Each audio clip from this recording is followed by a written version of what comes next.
자, 윤석열은 이제 재판으로 넘겨져서 그 죄가를 낱낱이 이제 밝혀야 되는 과정이 있고요. 그다음에 처벌에 들어갑니다. 그러니까 이제 어떻게 보면 미끄럼틀을 탄 거예요. 그냥 쭉 진행하면 됩니다. 근데 이미 미끄럼틀을 하나 먼저 탄 게 있습니다. 바로 탄핵, 헌재에서 이제 탄핵 심리인데 지금 진행이 어디까지 간 겁니까? 뭐 2차 변론 네, 했죠. 네. 뭐 좀 상당히 나름 좀 치열하게 진행됐다면서요. 굉장히 재밌었어요. 제가 이거 지켜봤거든요. 아, 예. 그래서 좀 빠르게 돌려보게 하면 되는데 우리 아들이 1.5로 계속 보더라고. 아, 뭘 힘들어. 봐도. 솔직히 이거 다 보기 힘들어. 또 이제 독소리가 많이 나오잖아요. 그래서 그러니까 힘든데 굉장히 흥미로웠어요. 사실은 굉장히 흥미로웠던 게 뭐냐면은 윤석열 측 변호인들이 이제 헛소리를 많이 하는 거가 좀 짜증도 나지만은 굉장히 신기한데 어떻게 저런 논리가 나오지? 나는 어제 제일 재밌었던 게 이제 다음 5차까지 2월 4일까지 5번을 잡아놨잖아요. 네. 그러니까 근데 추가적으로 문영배 이제 헌법재판소장 권한대행이 3번을 더 잡았어요. 더 잡았죠. 2월 6일, 2월 11일, 2월 13일. 그러니까 그리고 이제 오전 10시부터 하루 종일 합니다. 오전 10시부터 하루 종일 합니다. 그러니까 갑자기 막 웅성웅성 되더니 재판장님 잠깐만요 그러더니 대통령의 인권도 없습니까? 그리고 우리는 로봇이 아닙니다. 우린 노동자는 기계가 아니다. 노동자는 기계가 아니다. 전태일 열사 분신 이후에 처음 듣는 얘기. 너무 웃겼어. 그래서 2월 11일, 2월 13일 이렇게 붙어 있으면은 밤 늦게까지 하면은 또 우리가 나와가지고 이거 지금 언제 다 검토하고 이거를 합니까? 우리는 로봇이 아닙니다. 야, 너무 웃기더라고. 절절한데. 그 대통령의 이게 인권이 있습니다도 그러니까 뭐 인권이 있죠. 저도 인권은 있는데 이거랑 뭔 상관이지? 그러니까 재판. 그러니까 이 헌법 탄핵 소추 심판을 빨리 진행을 하면은 뭐 빨리인지도 모르겠어요. 그러니까 그냥 옛날에 박근혜나 과거에 비춰보면 노무현 때 한 거랑 똑같이 하고 있어요. 그냥 그렇죠. 예, 일주일에 2번씩 그냥 이렇게 딱딱 잡아가지고 제가 궁금한 거는 빨리 만약에 그 설령 빨리 한다라고 하더라도 그게 인권하고 뭔 상관이지? 근데 그냥 주장하는 거야. 인권을 지켜야 됩니다. 이렇게 이게 불필요성 잡혀 계신 거 아니야? 그날 그분들 변호인단들. 그러니까요. 굉장히 흥미로웠어요. 근데 이제 한 가지 궁금한 게 그 윤석열 대통령이 본인이 다 출석하고 책임지고 뭐 하겠다고 그랬잖아요. 근데 체포될까봐 무서워서 못 나간다 이랬단 말이에요. 그 구속 수사를 받고 있는 기간에 혹은 이제 그 공소가 제기돼서 재판을 받게 있는 도중에라도 헌법재판소의 심리 과정에 출석할 수 있는 거 아니에요? 그렇죠. 본인이 원하면. 예. 자, 그렇게 되면 이게 더 빨라질까요? 느려질까요? 어떻게 보세요? 이게 왜 그러냐면 이진숙 방통위원장에 대한 이제 탄핵 심리를 진행하잖아요. 예. 이게 지금 5개월째예요. 이게 5개월째. 이 5개월째인데 본인이 다 따박따박 나갔더라고요. 막 얘기하고 사실 뭐 서로 떠들 얘기도 없는 것 같은데 5개월이나 진행하면서 이걸 했어. 본인이 나가니까. 이렇게 되면 윤석열 대통령이 본인이 직접 출석하고 하게 되면 더 시간이 더 늘어지고 길어지지 않을까. 우리는 이제 그런 걱정이 약간 들죠. 그러니까 어제 저는 그 헌법재판관들한테서 좀 단호함을 느꼈어요. 단호함. 네. 네. 그거는 뭐냐면은 하루 종일 하면 안 된 그 변호인단이 얘기를 한 거는 하루 종일 하는 거는 우리는 로봇이 아니니까 예를 들면은 반나절만 해다오. 그리고 그거를 쪼개가지고 더 늘려가지고 최대한 시간을 지연해다오. 요 네. 얘기를 한 거거든요. 네. 근데 자, 그거는 뭐 됐습니다. 그냥 딱 끊어버리더라고. 그래서 5개월이나 이진숙이 하게 된 거는요, 사실은 좀 지금 정치 상황하고 굉장히 많이 맞물려 있어요. 그러니까 많이 오랫동안 심리를 해야 되는 게 아니라 먼저 이게 6명이 가능하냐 안 가느냐라는 거를 가지고 이미 가처분 신청을 내가지고 그게 인용이 돼가지고 6명이 되는 것부터 일단은 거기서 시간이 많이 걸렸고. 그리고 또 하나는 이게 사실은 이제 뒤로 밀려버렸어요. 그러니까. 지금 탄핵된 사람이 사실 너무 많잖아요, 지금. 줄탄핵이지. 뭐, 그래서 지금 다 대기 중이지. 그래서 지금 저기도 한덕수도 나부터 해다오.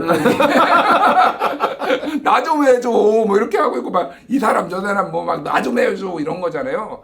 근데 지금 헌재의 의지는 가장 핵심적이고 이게 왜냐면은 그게 뭐 규정된 게 없으니까 자기들이 판단하기에 가장 빨리 해야 되는 거. 급하고 불확실성을 빨리 정리할 필요가 있는 거지, 이건. 그렇기 때문에 말씀하신 것처럼 5개월이나 무슨 뭐 길어질 가능성은 없고 저는 박근혜 때와 비슷하거나 박근혜 때보다 조금 더 걸리거나 이럴 것 같아요. 왜 그러냐면은 자, 일주일에 두 번씩 이제 한다라고 보면은 박근혜가 18번 했나요? 17번인가 18번 했잖아요. 그때 다 나갔나 박근혜? 안 나갔잖아요. 안 나갔어요. 안 나갔는데 어쨌든 제가 말씀드린 거는 그거와 비슷하게 되거나 조금 적거나 그럴 것 같아요. 제가 보면은 그러면은 지금 2월 13일이 이제 8번이잖아요. 네. 8번이잖아요. 그러면은 10번을 만약에 더 한다고 하면은 2월 중순이잖아요. 네. 그럼 5주가 더 걸려요.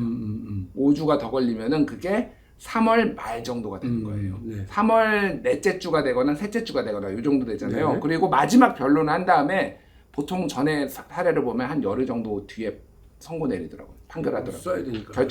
결정을 하기 때문에 3월 말 아니면 4월 초가 될 가능성이 상당히 높다. 그러니까 이거를 더 뒤로 이제 늘리고 싶은 거죠, 최대한. 그거는 뭐 여러 가지 이유가 있겠지만은 정치적 상황 변동을 하나 보겠다라는 것도 이재명 대표 2심 선고를 보겠다는 거 뭐 이런 것들이 다 지금 겹쳐가지고 하는 건데 어쨌든 제가 예측하는 거는 3월 말이다. 3월 말. 예. 3월 말 정도면 이제 탄핵 심판과 관련된 결론은 일단 날 것 같고. 근데 이제 아까 말씀드린 것처럼 이 탄핵 물론 뭐 저기 헌재가 진행하는 탄핵 심리는 탄핵 관련된 심리는 구구절절히 형사 재판하고는 좀 다르긴 하죠. 네. 구체적인 죄를 다룬다기보다는 헌법 질서를 유린했냐. 이게 가장 핵심이고 일종의 아주 고도의 정치 재판일 수도 있는 거잖아요. 어떻게 보면 그렇죠. 이걸 어떻게 판단할지를. 근데 거기에 특검이 상당한 영향을 미칠 가능성이 있지 않습니까? 그러니까 예를 들면 제가 이제 특검이라고 딱 지칭을 했습니다만 이 수사, 윤석열 내란과 관련된 수사, 검찰이 진행하고 있는 관련자들에 대한 수사, 이 수사가 상당히 영향을 미칠 가능성들이 있는데 이 심리 과정에 그 헌재에서 수사 결과를 수사 내용을 이게 다 그 자료를 그 증거로 채택해서 받아보겠다는 거 아니에요?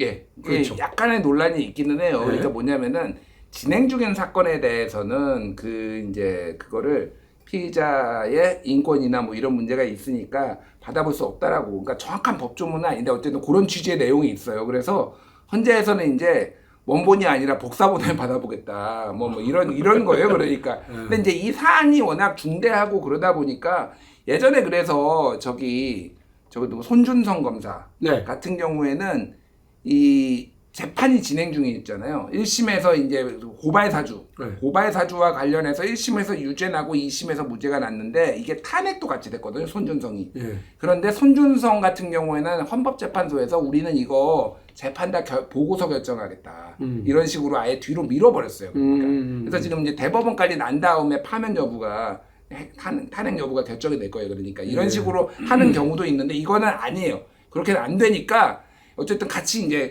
굴러가고 있는 건데 이 재판 수사 중에 있는 거는 참고는 할 거예요. 근데 헌재에서 이제 헌법재판소에서 보는 거는 물론 그것도 참고를 하지만은 이미 그거 말고도 증거가 굉장히 많은 거예요. 그러니까 이게 증거로 채택될 수 있는 게 예를 들면은 뭐 검찰의 공소장이나 특검의 공소장도 있겠지만은 예를 들면은 국회 나와서 증언한 거. 네. 이진우 뭐 수방사령관, 곽종근 특전사령관. 그 어떻게 보면 국회 진상조사, 국정조사 특위가 더 아주 알토란 같아. 그러니까요. 척해내는 게 지금. 그리고 이제 그날 당일날 엄청나게 많은 방송이나 이런 데서 촬영을 했잖아요. 그런 것들이 이미 다 뭔가 증거가 되는 거죠. 그래서 지금 4가지 쟁점인데 헌재에서는 첫 번째 비상계엄은 실행할 만한 상황이었냐, 전시 내란 국가 비상상태 준하는 거였냐, 이게 첫 번째고, 두 번째가 국회에 침입을 한 거, 네. 침입을 한 게 이게 이제 정당하느냐, 그리고 선관위에 한 게 정당하느냐, 그리고 네. 이제 포고령이 법에 맞게 됐느냐, 이렇게 4가지거든요. 그러니까 네. 요거를 보는 거기 때문에 상당수는 사실은 포고령은요. 이미 발표를 네. 다 해놓은 거고. 근데 심지어 헌재에서 포고령 제출하세요. 그러니까 저희가 포고령이 없어서 제출을 못 하겠습니다. 했다는 거예요. 별 꼼수를 다 쓰는 거. 인터넷에 다 포고령이 다 돌아다니는데 저희가 포고령이 없어서 못 하겠습니다. 어제 되게 재밌었는데 이게 정영식 주심이 물어봤어요. 이거를.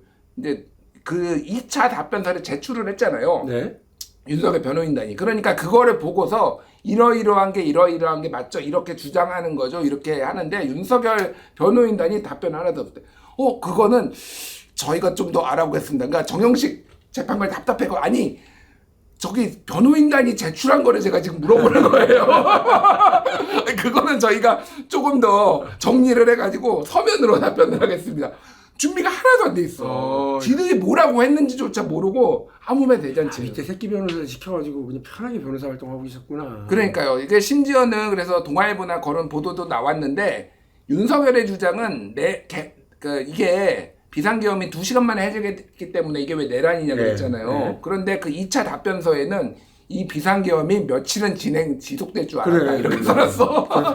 지들끼리 손발도 안 맞아. 엄청나게 무능한 거야. 그러니까 이게. 그러니까 뭐 무능한 사람, 무능한 의뢰인이 무능한 변호인들과 함께 참 어이없는 일들을 보이고 있는 중이긴 한데 특검과 관련해서요. 예. 지금 민주당의 특검이 있었고 민주당이 원래 내란 특검이었다가 내란 및 외환 특검으로 변경해서 이제 이거를 제출하겠다고 그러니까 권성동 원내대표가 국민의힘도 독자적인 안을 내겠다 이렇게 해서 지금 현재 협상 중이죠. 예. 오늘 밤까지 협상이 타결되지 않으면 민주당은 다시 그냥 민주당의 원안 대로 다시 이제 표결에 들어갈 것 같은데요. 예.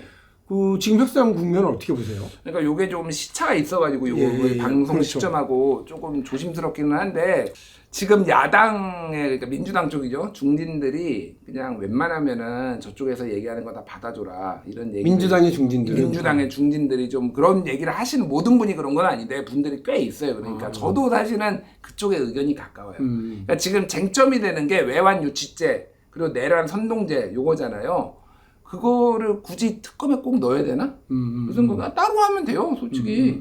따로 하면 되지. 여기서 예. 외환유치죄라고 하는 건 뭐 무인기 보냈냐, 뭐 그다음에 저 풍선 날라온 거냐, 뭐 원전 타격을 하려고 그랬냐, 뭐 이런 등등이 어쨌든 그 국지 도발을 유도하려고 그랬던 거 아니냐라고 하는 외환죄. 그리고 이제 말씀하신 내란 선동죄는 이제 국힘을 해당시키는 그런 내용일 가능성이 그러니까요. 그러니까 국민의힘이 싫어하잖아, 솔직히.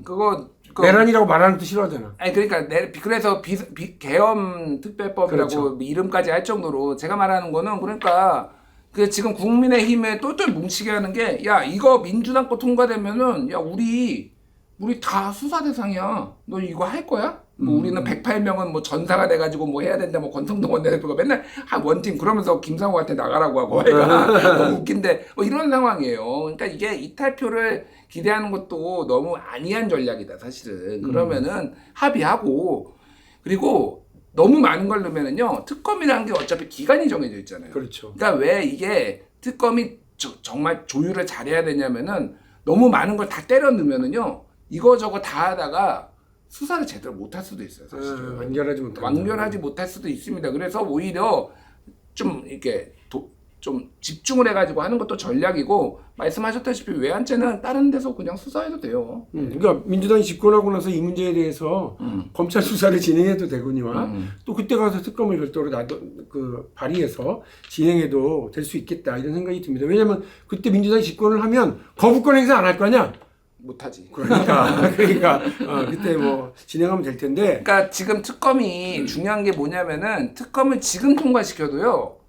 20일 너무 걸려요. 늦었어. 아니 20일 준비 기간도 있고. 준비 기간에서 20일 걸려. 그리고 이를테면은 최상목이 이거를 특검이 만약에 여야 합의로 되면은 바로 되겠지만은 만약에 민주당이 이탈표를 기대를 해서 하면 어쨌든 14일 걸리잖아요 또. 거기에서 만약에 이게 이탈표가 안 나와가지고 이게 또 지난번처럼 198, 199 나오면은 또 하고 또 하면은요.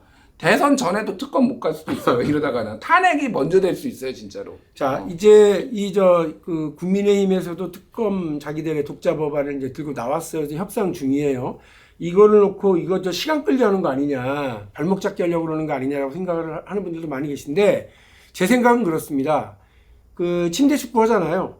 침대 축구가 원하는 침대 축구를 펼치는 그 상대 팀의 의도는 너무 명확해요. 자기들이 이 구도를 이렇게 해서 그냥 경기 끝내기를 기다리고 있는 거거든요.